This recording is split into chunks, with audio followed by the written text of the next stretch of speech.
Afternoon, guys. It's Clutch Kicker Nation here, bringing you part 4 of the Project G35 coilover install. So today it's going to be modifying the subframe and adjusting the lower camber arms and reinstallation of those two components for preparation of installing our TN Basis Z coilovers. Depending on how much progress I make, this video may be the last video of the series on the coilover install. I'm not totally sure how far I'll get today, but I'm hoping to at least get the toe bolts in and the lower camber arms in, so that we can finish up the coilover installation. So yeah, stay tuned. I'm going to get set up and show you what we're working with. Alright guys, so here we are underneath the car, and this is our subframe right here. If you can see my hand, this is our subframe right here where our lower spring mount goes and our toe bolts get installed. So basically this is the template right here. It's this little paper template that I placed there, and what you're going to do is you're going to draw with a Sharpie the inner circle, and then you're going to take a suitable tool, whatever you choose to be. I'm going to be using this die grinder with a bit on it to grind that inner circle. Now, due to the space confinements and the debris flying around and everything, I'm not really going to be recording me actually doing that, but I will bring you guys back once I get this all taken care of. Alright guys, so I'll tell you, that was not the easiest task in the world, but now that the bolt's in there, you just check it by seeing if it'll rotate 360 degrees, which is kind of hard to show you with both hands being occupied here.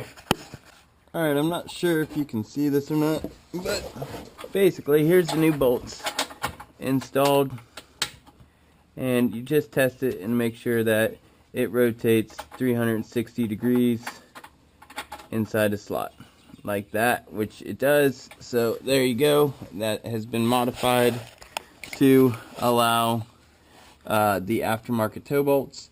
So now we can move on to the camber arms. Alright, so now that we're done with our toe bolts, the next step is removing this camber arm.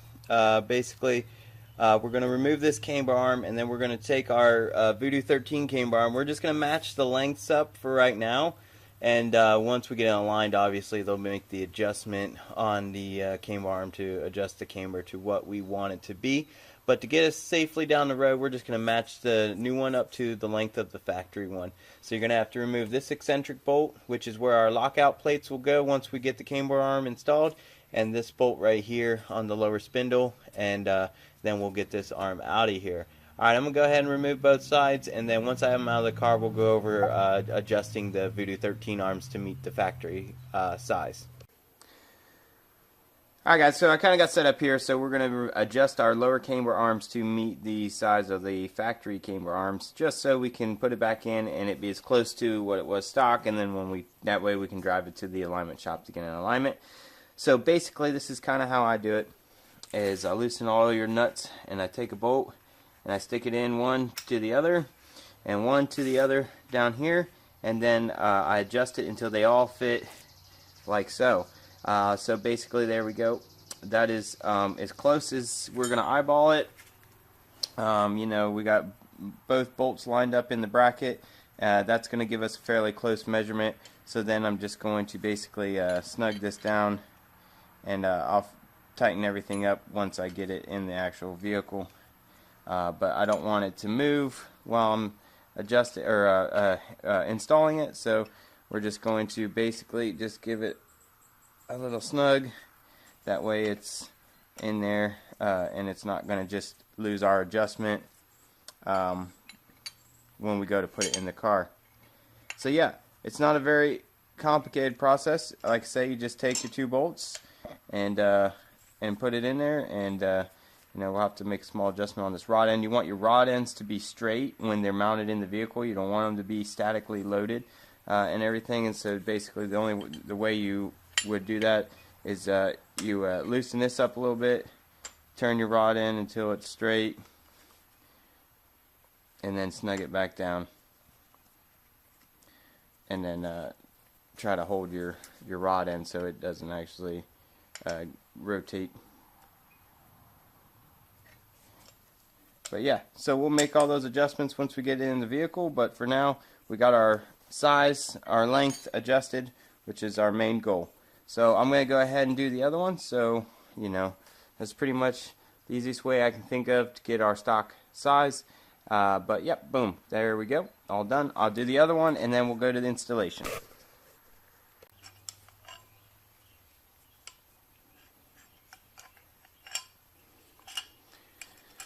Alright guys, so there is both our camber arms now adjusted to just factory length roughly, and we'll go ahead and get these back on the car, and then we shall be one step closer to having this coilover install completed. So once I get these mounted on the car, I can go ahead and actually throw the rear springs and the spring mount bucket thing in the vehicle now that I have the tow bolt stolen and everything. So really, I may be able to just go ahead and get everything bolted up and be ready for just a final tightening and double check tomorrow, which would be really good, because then I could probably get the wheels on and get it on the ground and see what the ride height is looking like, and maybe take it around the block.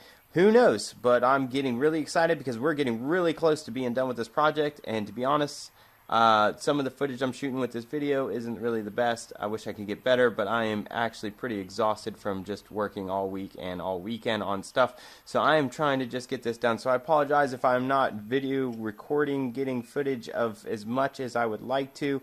But, you know, hey, I got to do what I got to do. I'm kind of more to the point where I want to get this done and drive my vehicle, so I'm having to cut out some stuff, but I'm trying to show you the key points.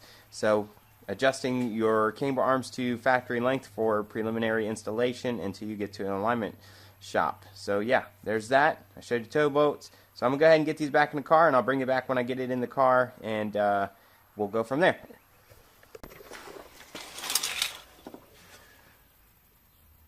Alright guys, so I went ahead and got both the lower camber arms installed, and here is our eccentric lockout plates installed so that they fit in the grooves right here and here, so that there's no in and out adjustment on here, which is how the eccentric bolts work. So this will lock this whole area out, so there's no play or no potential for movement there, and everything will be adjusted by the rod itself. So yeah, that one's installed, and then over here, which might be hard to see, but this one over here is installed as well with the eccentric bolts, or eccentric lockout plates. So that's all ready to go, and honestly, I'm gonna go stop here. So yeah, that's gonna be it for this video. I'm just gonna try to keep it short, and I'm just trying to knock out a few things as I can when time allows. You know, like I said, I'm pretty wore out. I took kind of a lazy day today and ran around, got some ice cream, went shopping and stuff with the wife and kids and everything. And honestly, I almost didn't come out to the garage, but I wanted to keep moving forward with the suspension install. So I just went ahead and did the tow bolt and camber arm install. So tomorrow I can go ahead and mount all the coils and everything inside the vehicle and hopefully wrap this up.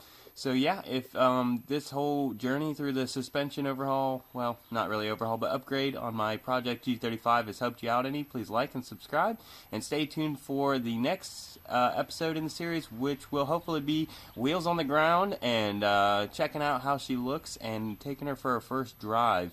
Because as we all know, I have changed the clutch, and now I'm changing all the coilovers, camber arms, and tow bolts. So it's been a very large project to complete everything, and yeah, it should make the car, I mean, it's probably going to feel like a new car again, which and it did feel like a new car, which is why I want to drive it. So yeah, stay tuned for the next video. Alright guys, thanks for watching, take care.